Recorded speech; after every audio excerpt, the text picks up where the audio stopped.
موضوعنا لهذا اليوم المبارك يا عباد الله عن فضل العلم والعلماء. لقد فقدت الأمة الإسلامية خلال الشهرين الماضيين نخبة من كبار العلماء الفضلاء الذين نفع الله بهم الإسلام والمسلمين لعشرات السنين، فمنهم المحدثين ومنهم الفقهاء ومنهم القراء ومنهم علماء العقيدة، أنوار من الهدى فقدناهم ومصابيح من الدجى. عباد الله، لقد رفع الله شأن العلم والعلماء فقال سبحانه: يرفع الله الذين آمنوا منكم والذين أوتوا العلم درجات والله بما تعملون خبير. وقال سبحانه: إنما يخشى الله من عباده العلماء إن الله عزيز غفور. وقال سبحانه: هل يستوي الذين يعلمون والذين لا يعلمون إنما يتذكر أولو الألباب.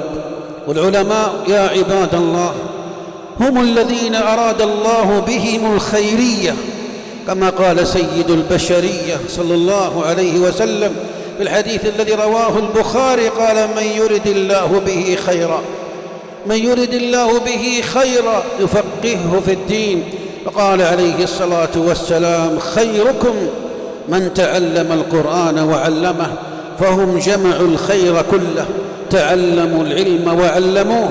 وقال صلى الله عليه وسلم عن فضل العالم والعلماء قال: وإن فضل العالم على العابد كفضل القمر ليلة البدر على سائر الكواكب. حديث صحيح. قال ابن القيم رحمه الله عن فضل العلماء: فهم في الأرض بمنزلة النجوم في السماء، بهم يهتدي الحيران في الظلماء. العلماء يا عباد الله هم منارات الهدى ومصابيح الدجى، ينيرون لنا الطريق ويذكرون فينا الغافل ويعلمون فينا الجاهل، يدعون من ضل إلى طريق الهدى. قال الإمام أحمد بن حنبل رحمه الله عن العلماء: يدعون من ضل إلى الهدى ويصبرون منهم على الأذى، يحيون بكتاب الله الموتى ويبصرون بنور الله أهل العمى. فكم من قتيل لإبليس قد أحيوه، وكم من ضال تائه قد هدوه. فالعلماء يا عباد الله هم ورثة الأنبياء. قال صلى الله عليه وسلم في الحديث الصحيح: إن العلماء ورثة الأنبياء، وإن الأنبياء لم يورثوا دينارا ولا درهما، إنما ورثوا العلم، فمن أخذه أخذ بحظ وافر. وفي موت العلماء خسارة عظمى على العباد والبلاد، كما قال الحسن رحمه الله قال: كانوا يقولون موت العالم ثلمة في الإسلام لا يسدها شيء ما اختلف الليل والنهار. وقيل لسعيد بن جبير رحمه الله: ما علامة هلاك الناس؟ قال: إذا هلك علماؤهم. وتصديق ذلك قوله صلى الله عليه وسلم في الحديث الذي رواه البخاري ومسلم قال: إن الله لا يقبض العلم انتزاعا ينتزعه من الناس، ولكن يقبض العلم بموت العلماء، حتى إذا لم يترك عالما اتخذ الناس رؤساء جهالا فسئلوا فأفتوا بغير علم فضلوا وأضلوا. وهذا ما بدأنا نراه في هذا الزمان. قال ابن حجر رحمه الله معلقا على هذا الحديث: فدل هذا على أن ذهاب العلم يكون بذهاب العلماء. لعمرك ما الرزية فقد مال، ولا فرس تموت ولا بعير، ولكن الرزية فقد فرد يفوق بعقله خلق كثير. الأرض تحيا الأرض تحيا إذا ما الغيث حل بها، وإن أبى عاد في أكنافها التلف. يقول عمر الفاروق رضي الله عنه: موت ألف عابد أهون من موت عالم بصير بحلال الله وحرامه. وقال ابن عمر رضي الله عنهما: خراب الأرض بموت علمائها وفقهائها وأهل الخير فيها.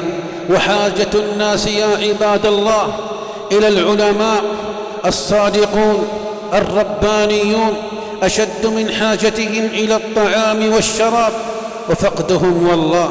وفقدهم والله خسارة ومصيبة، لأنهم نور الأرض وهداة العباد ومنار الهدى، وبهم يحفظ الله الملة وينصر الشريعة وتنتشر الحكمة وتقمع الرذيلة ويقل الفساد والخصام والنزاعات في الأرض. يقول الله عز وجل في كتابه في سورة الرعد: أولم يروا أنا نأتي الأرض ننقصها من أطرافها والله يحكم ما لا معقب لحكمه وهو سريع الحساب. نقصان الأرض هنا يا عباد الله يكون بموت علمائها وفقهائها وأهل الخير فيها، كما قال ابن عباس رضي الله عنهما ومجاهد وغيرهم من المفسرين. العلماء يا عباد الله هم السد المنيع ضد البدع والضلال ودعاة الظلام، وضد الفساد والمنكرات، وسد منيع ضد أهل الشر والنفاق. بهم العلماء يعرف الناس الحلال من الحرام، والبدعة من السنة، والحق من الباطل. وإذا جهلنا أمرا سألناهم، كما قال سبحانه: فاسألوا أهل الذكر إن كنتم لا تعلمون. اللهم زدنا علما وعملا وتوفيقا وسدادا يا رب العالمين، وارحم علماءنا وقراءنا، وبارك في من بقي منهم، وأبرم لهذه الأمة المباركة أمرا رشدا يعز فيه أهل طاعتك ويذل فيه أهل معصيتك، إنك على كل شيء قدير وبالإجابة جدير. اعلموا يا عباد الله، اعلموا أيها المباركون، أن قبض العلم وموت العلماء علامة على قرب الساعة واقترابها، وهي من أشراط الساعة كثرة موت العلماء وانتشار الجهل، كما أخبر بذلك النبي صلى الله عليه وسلم في الحديث الذي رواه البخاري ومسلم، قال: من أشراط الساعة أن يرفع العلم، ويرفع العلم بموت العلماء. من أشراط الساعة أن يرفع العلم ويثبت الجهل. وقوله صلى الله عليه وسلم كما في البخاري: أن بين يدي الساعة لأيام ينزل فيها الجهل ويرفع العلم. وفي رواية: يتقارب الزمان ويقبض العلم، إلى آخر الحديث من أشراط الساعة. قال العالم الفقيه ابن بطال رحمه الله في زمانه المتوفى قبل أكثر من 1000 سنة، ماذا يقول وكيف حالنا الآن؟ يقول قبل 1000 سنة: وجميع ما تضمنته هذه الأحاديث من أشراط الساعة قد رأيناها عيانا، فقد نقص العلم وظهر الجهل وألقي الشح في القلوب وعمت الفتن وكثر القتل، فالخير باقي يا عباد الله، فالخير باق في أمة محمد صلى الله عليه وسلم حتى قيام الساعة. فلئن عرف التاريخ أوسا وخزرجا فلله أوس قادمون وخزرج، والعلماء الفضلاء والقراء المباركون لا زالوا موجودون. فعلينا يا عباد الله جميعنا شيبا وشبابا أن نستغل حياتنا وحياتهم بطلب العلم النافع، لنرفع الجهل عن أنفسنا وغيرنا من المسلمين، حتى نكون دعاة خير للعالمين. قال ابن مسعود رضي الله عنه: عليكم بالعلم قبل أن يقبض، عليكم بالعلم قبل أن يقبض، وقبضه ذهاب أهله.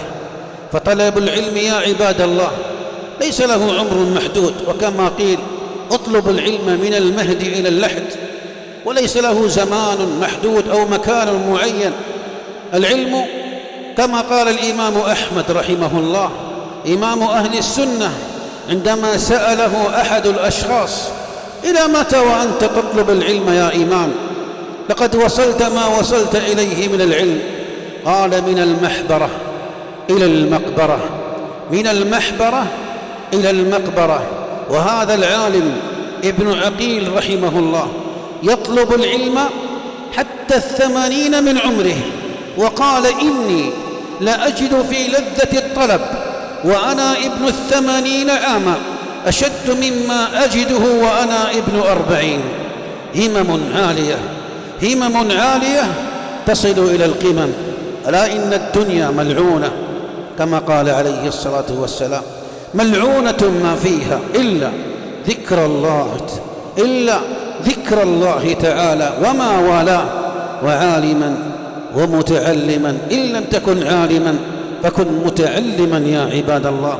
اللهم زدنا علما نافعا وعملا صالحا وهدى وتقى وإيمانا ويقينا وتوفيقا وسدادا يا رب العالمين.